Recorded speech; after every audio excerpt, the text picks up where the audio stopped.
बुध हुए वक्री। नवग्रहों में युवराज बुध 2 अप्रैल से वर्तमान मेष राशि में वक्री अवस्था में आ चुके हैं। तो इनका गमन एक राशि पीछे की ओर प्रारंभ हो चुका है। जब भी कोई ग्रह वक्री अवस्था में आता है तो उसका बल बढ़ जाता है, क्योंकि वो अपनी गति को मंद कर लेता है। जब ये स्लो मूवमेंट करेंगे तो इनका प्रभाव बढ़ जाएगा, इनकी क्षमता में वृद्धि हो जाती है तथा इनका वर्तमान समय में जो मेष राशि से गोचर मीन राशि की ओर हो जाए। जब ये 9 अप्रैल को मीन राशि में प्रवेश करेंगे तो यहाँ पर पहले से ही राहु का गोचर चल रहा है, वहां पर शुक्राचार्य भी हैं। तो प्रारंभिक समय में जब ये राहु के प्रभाव में आएंगे तो जड़ दोष बनेगा, क्योंकि ये अपनी नीच राशि में जाएंगे तो यहाँ पर नीच राशि में किसी भी ग्रह का प्रभाव निर्बल हो जाता है। परंतु शुक्राचार्य के साथ जो युति संबंध है वो इनके नीच राशि के प्रभाव को भंग करने वाला होगा तथा लक्ष्मी योग बनाने वाला, जो निश्चित रूप से समस्त जातकों को प्रभावित करने वाला है, विशेष लाभ भी देने वाला है। जय श्री गणेश, नमस्कार। मैं आचार्य संजय द्विवेदी, मेरे समस्त प्रबुद्ध दर्शकों का मेरे चैनल पर हार्दिक स्वागत है। आज मैं वक्री बुध के प्रभाव को लेकर आपके सम्मुख उपस्थित हूं। बुध जो अत्यंत श्रेष्ठ प्रभाव देते हैं, अपना संपूर्ण प्रभाव अति शीघ्र प्रदान कर देते हैं, इसीलिए इनको क्विक रिस्पांस प्लैनेट कहते हैं। तथा इस संपूर्ण जगत में बुध का समस्त क्षेत्रों में कार्यकत्व है, चाहे वो नौकरी का भाव हो, व्यापार हो, प्रोफेशन हो, कला जगत का कार्य हो, इंडस्ट्री हो, इन समस्त क्षेत्रों में बुध का प्रभाव संपूर्ण रूप से होता है। जहां पर बुद्धि से संबंधित कार्य है, जहां पर गणनाएं हैं, जहां पर कैलकुलेशन है, जहां पर व्यापार है, जहां पर शिक्षा ज्ञान से संबंधित कार्य, वहां पर बुध हैं। तो बुध का परिवर्तन सदा ही अत्यंत महत्वपूर्ण होता है। परंतु ये जो बुध का परिवर्तन होने जा रहा है वो अलग अलग राशियों के लिए अलग अलग भाव में होगा, उसी के अनुसार ही परिणाम की प्राप्ति होगी। आज मैं मीन राशि के लिए इस वक्री काल का, बुध के वक्री काल का क्या प्रभाव मिलने वाला है, किस प्रकार के लाभ मिल सकते हैं, कहां पर समस्या आ सकती है, उसका क्या निराकरण, संपूर्ण विश्लेषण मैं पूर्ण तर्क के साथ करने जा रहा हूं। प्रिय दर्शकों, मीन राशि गुरुदेव बृहस्पति की राशि, जहां पर मेष राशि में प्रारंभिक समय में बुध का गोचर चल रहा है। जब इनके साथ संबंध होगा तो लग्न अत्यंत प्रबल है, क्योंकि मित्र की राशि में गुरुदेव बृहस्पति होकर अत्यंत प्रबल अवस्था में धन भाव में गोचर कर रहे हैं। निश्चित रूप से यहाँ पर धन की वृद्धि कर रहे हैं, परिवार के भाव में वृद्धि कर रहे हैं। अब जब बुध 2 केंद्र के स्वामी होकर यहाँ पर गुरु के साथ युद्ध संबंध में होंगे तो यहाँ पर आप अत्यंत कुशाग्र भी होंगे। व्यापार से, आपके प्रोफेशन से, आपके कार्यक्षेत्र से, आपकी नौकरी से विशेष रूप से धन की वृद्धि का संपूर्ण योग हो रहा है। बड़े धन का लाभ आप ले रहे हैं। वाणी भी आपकी बहुत अच्छी रहने वाली, आप बुद्धि से भी बहुत कुशाग्र हैं, वाणी से भी बहुत आप अच्छा लाभ लेने जा रहे हैं। तो संपूर्ण रूप से एक अच्छा लाभ आप प्रारंभिक समय से ले रहे हैं। परंतु जैसे ही ये 9 अप्रैल को लग्न में चले जाएंगे, यद्यपि यहाँ पर लग्न अत्यंत प्रबल है, परंतु यहाँ पर राहु के साथ जड़ दोष बन जाएगा।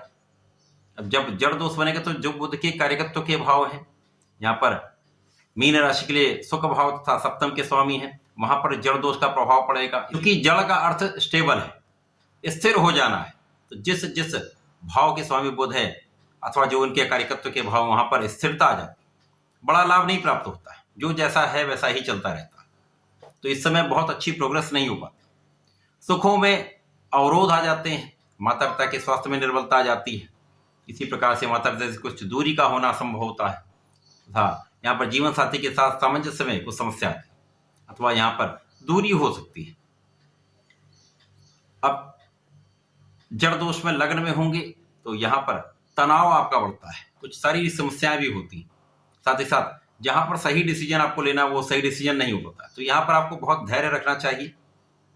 यद्यपि मीन राशि गुरुदेव की राशि है, परंतु त्वरित निर्णय हानि का कारण बन सकते हैं।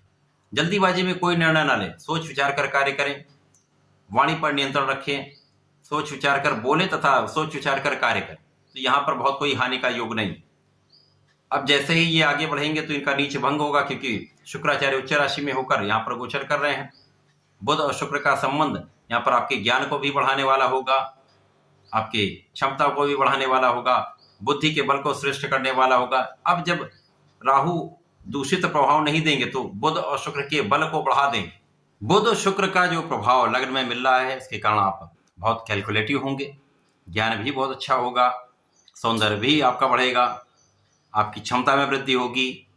राहु का प्रभाव जब दूषित नहीं होता है तो ये शुक्र और बुध के प्रभाव को बढ़ा देगा। तो निश्चित रूप से इस समय आप राजनीति के क्षेत्र में विशेष लाभ लेने वाले हैं। एक बड़े पद की प्राप्ति हो सकती है। अचानक आपका कूटनीतिक भाव अत्यंत प्रबल हो जाएगा, क्योंकि यहाँ पर बुद्धि अत्यंत कुशाग्र हो जाती है। साथ ही साथ यहाँ पर आपका पढ़ाई में जो समस्याएं आ रही थी, पढ़ाई की समस्याएं दूर होंगी। जीवन साथी के साथ सामंजस्य बढ़ जाएगा, साझेदारी में लाभ बढ़ेगा, परंतु यहाँ पर आंख बंद करके विश्वास नहीं करना है। जो कहीं न कहीं से अवरोध आपके आ रहे थे, अवरोधों में कुछ कमी आएगी, परंतु पूर्ण रूप से यहाँ पर अवरोध दूर नहीं होंगे। बुध शुक्र का संयोजन लग्न में निश्चित रूप से बड़े धन का लाभ कराने वाला है, क्योंकि धन भाव में लग्न के स्वामी हैं। यहाँ पर विशेष रूप से बड़े धन का अर्जन आप करने वाले, पारिवारिक संपत्ति से आप लाभ लेने वाले, परिवार का संपूर्ण सहयोग आपको प्राप्त होगा। परंतु यहाँ पर आपको अपनी वाणी पर नियंत्रण रखना होगा, सोच विचार कर कार्य करना होगा, बिना विचार करे कोई कार्य करना ही नहीं। तो इस समय में यदि आप धैर्य के साथ विचार करके निर्णय लेंगे तो किसी प्रकार का कोई बहुत बड़ा हानि का योग नहीं, क्योंकि आप यदि व्यापार करते हैं तो यहाँ पर निश्चित रूप से भ्रम की स्थिति उत्पन्न हो सकती है, जिसके कारण जिन लोगों के साथ आप कार्य कर रहे हैं वहां पर कुछ समस्या आ सकती है। तो ध्यान देना, सामंजस्य बनाकर चलना। बुध का वक्री काल मीन राशि के लिए प्रारंभिक समय में बहुत अच्छा फल देने वाला है। जब 2 अप्रैल से गुरु के साथ होंगे, बढ़िया फल देंगे, लाभ की वृद्धि करेंगे। परंतु जब ये राहु के प्रभाव में आएंगे तो कुछ समस्याएं भी देंगे। परंतु शुक्र और बुध का संयोजन विशेष रूप से बड़ा लाभ देकर आपको इस माह में अच्छा अर्जन कराने वाला है। परंतु कुछ सावधानी भी आपको रखनी होगी। इस माह में नियमित रूप से आपको भगवान सूर्यदेव को जल देना चाहिए। प्रत्येक गुरुवार को भगवान श्रीहरि के चरणों में रहकर विष्णु सहस्रनाम का पठन करना चाहिए, सुनना चाहिए। ओम नमो भगवते वासुदेवाय का कम से कम 1 माला का जप अवश्य करना चाहिए। यदि आप ऐसा करते हैं तो लाभ अवश्य मिलेगा। तो ऐसा करके इसका लाभ लें। धन्यवाद, नमस्कार।